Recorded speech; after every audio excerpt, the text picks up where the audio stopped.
સુરતમાં નાસિરનગર ડિમોલિશન મુદ્દે જબરદસ્ત હંગામો ચાલી રહ્યો છે। સુરત મહાનગરપાલિકાના કમિશનર આશિષ નાયક ડિમોલિશનના ખલનાયકોને બચાવવા માટે કહ્યું કે હું કંઈ પણ જાણતો નથી। જ્યાં ડિમોલિશન થયું છે તે ઝોન નવો હોવાથી તેઓ અજાણ હોવાનું રટણ કરીને પત્રકાર પરિષદ છોડીને તેમણે ચાલતી પકડી, જેના કારણે પત્રકારોએ સવાલ પૂછવાનો પ્રયાસ કર્યો તો માર્શલોએ પત્રકારો સાથે ધક્કામુક્કી કરી। મહત્વનું છે કે નિયમો નેવે મૂકીને નાસિરનગરમાં સુરત મહાનગરપાલિકાએ 100થી વધુ મકાનો તોડી પાડ્યા હોવાનો વિવાદ ચાલી રહ્યો છે। આ મુદ્દે ભાજપના ધારાસભ્ય વિનુ મોરડિયા અને કુમાર કાનાણીએ પણ સવાલ ઉઠાવ્યા છે અને સૌથી મોટું નિવેદન પહેલીવાર સામે એ આવ્યું છે જેમાં મહાનગરપાલિકાએ ખુદ કબૂલ્યું હતું કે આ ડિમોલિશન તેમણે કર્યું નથી। પરંતુ જ્યારે વિવાદ વધારે ચક્યો તો મહાનગરપાલિકાના બાબુએ કહ્યું કે આ ડિમોલિશન અમે જ કર્યું છે અને એટલે જ સવાલ ઉઠી રહ્યા છે કે કયા બિલ્ડર માટે સુરત મહાનગરપાલિકાએ ડિમોલિશન કર્યું હતું અને હવે શા માટે આશિષ નાયક કેમેરા જોઈને ભાગી રહ્યા છે।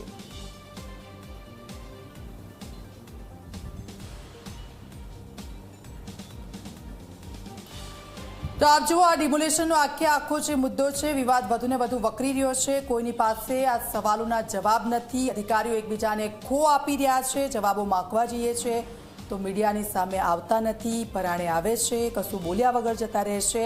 ચેતન અમારી સાથે જોડાઈ ગયા છે, સીધા ચેતન પાસે જઈશું। ચેતન, કમિશનર પહેલા તો મીડિયા સામે આવ્યા નથી, તેમને પૂછવા ગયા તો તેમણે દરવાજો બંધ કરી દીધો, પરાણે આવ્યા, કશું જ બોલ્યા નહીં, તપાસ ચાલુ છે તેવું રટણ કરીને ત્યાંથી ચાલતી પકડી છે।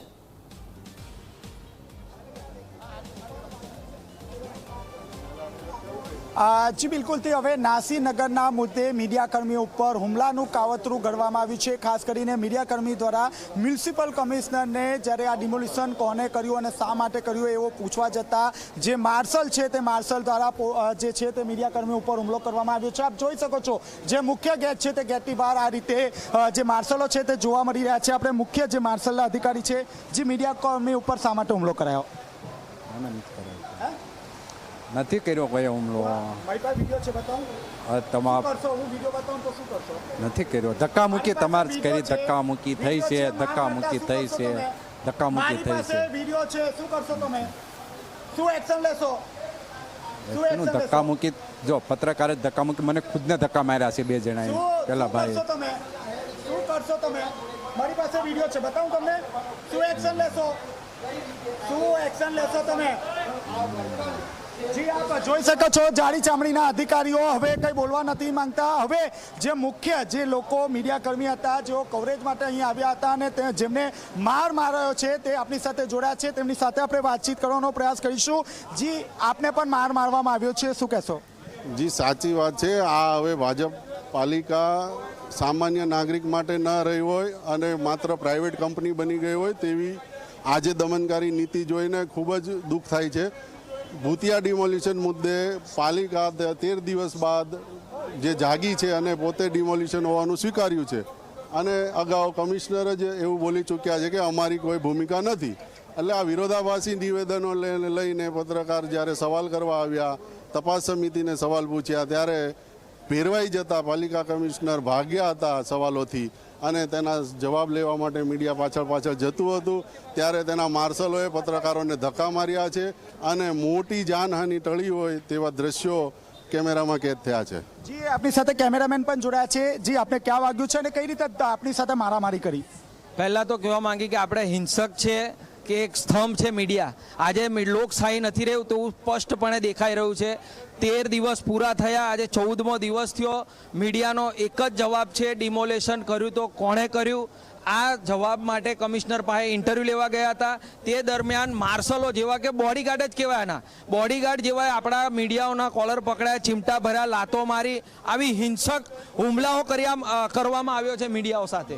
હજુ પણ જોઈ શકો છો જે પોલીસ છે તે પોલીસ સાથે જીબાજોડી કરી રહી છે। લાલગેટ પોલીસ આપણી સાથે પીએસઆઈ જોડાયા છે જેઓ હાજર હતા। જી, આપ તો હાજર હતા, કોને મારામારી કરી? ભાઈ જે કઈ વસ્તુ બનેલી છે બધા ઉગ્ર હતા, બંને પક્ષકારો હતા। હવે શું રિયાલિટી બનેલી, કોને માર્યું, પહેલા કોને માર્યું? અમારી નજર સામે હજી કોઈ કોને માર્યું એ મારી નજર, મારી પાસે વિડીયો છે, આ ફરિયાદ નોંધશો?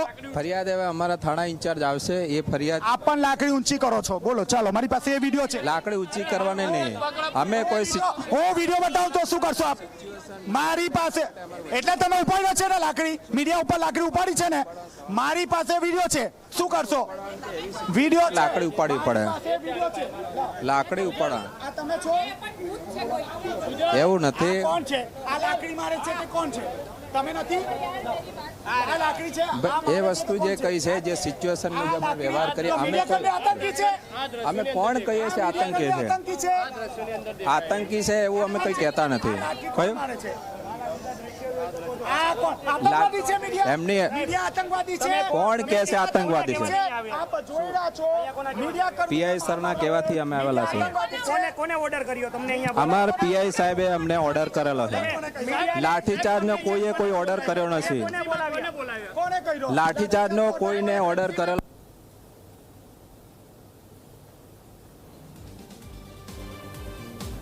તો આ દ્રશ્યો જુઓ, મીડિયા કર્મીઓ કે જેમને આ સમગ્ર ઘટના છે તેનાથી દૂર રાખવામાં આવી રહ્યા છે, અને બીજી તરફ જે દ્રશ્યો સામે આવી રહ્યા છે એ પણ જુઓ. હા,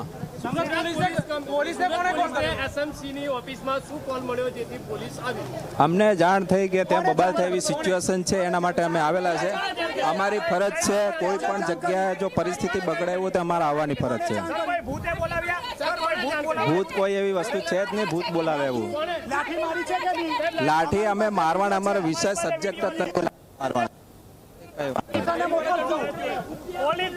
જોઈ રહ્યા છો જાડી ચામડીના અધિકારી છે, તે વિડીયો મીડિયા પાસે છે, તેમ છતાં કહી રહ્યા છે કે આ લાઠીચાર્જ મેં નથી કર્યો. મીડિયા પાસે તમામ પ્રકારના પુરાવા છે, મીડિયા કર્મી સાથે મારામારી કરી છે, ઝપાઝપી કરી છે, તેમ છતાં અહીં પોલીસ કઈ રીતે પહોંચી એક મોટો સવાલ છે. મ્યુનિસિપલ કમિશનર દ્વારા જે પોલીસ છે તે પોલીસે પણ બોલાવી દેવામાં આવી હતી, અને ત્યારબાદ જે માર્શલ અને પોલીસ મળીને મીડિયા કર્મી ઉપર હુમલો કર્યો છે. જી ચેતન, આભાર આપનો માહિતી આપવા બદલ. તો સુરતની આજે ઘટના સામે આવી છે અને મીડિયા પર પણ હુમલો કરવાનો પ્રયાસ કરવામાં આવી રહ્યો છે. અધિકારીઓ છે સવાલોથી ભાગી રહ્યા છે, અને સવાલ સૌથી મોટો અહીં એ છે કે આખરે કોને બચાવવાનો પ્રયાસ થઈ રહ્યો છે.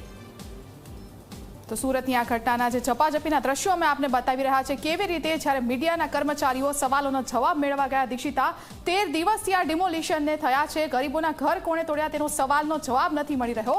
અને દીક્ષિતા, જ્યારે મીડિયા સવાલ પૂછવા જાય છે ત્યારે તેના પર આવી રીતે હુમલો કરવામાં આવી રહ્યો છે. બિલકુલ ફાલ્ગુની, મીડિયાને દૂર રાખવાનો પ્રયાસ થઈ રહ્યો છે, દબાવવાનો પ્રયાસ થઈ રહ્યો છે, એટલા માટે કારણ કે સવાલ એક જ પૂછાઈ રહ્યો છે આટલા દિવસથી કે આ ડિમોલિશન કોણે કર્યું.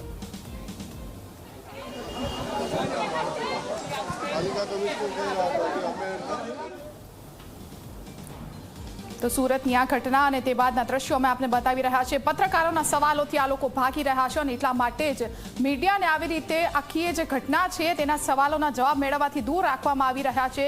તમે જોઈ રહ્યા છો કે કેવી રીતે જે લોકો સવાલ પૂછવા માટે જઈ રહ્યા છે, જવાબો મેળવવા માટે જઈ રહ્યા છે, તેમને દૂર રાખવામાં આવી રહ્યા છે.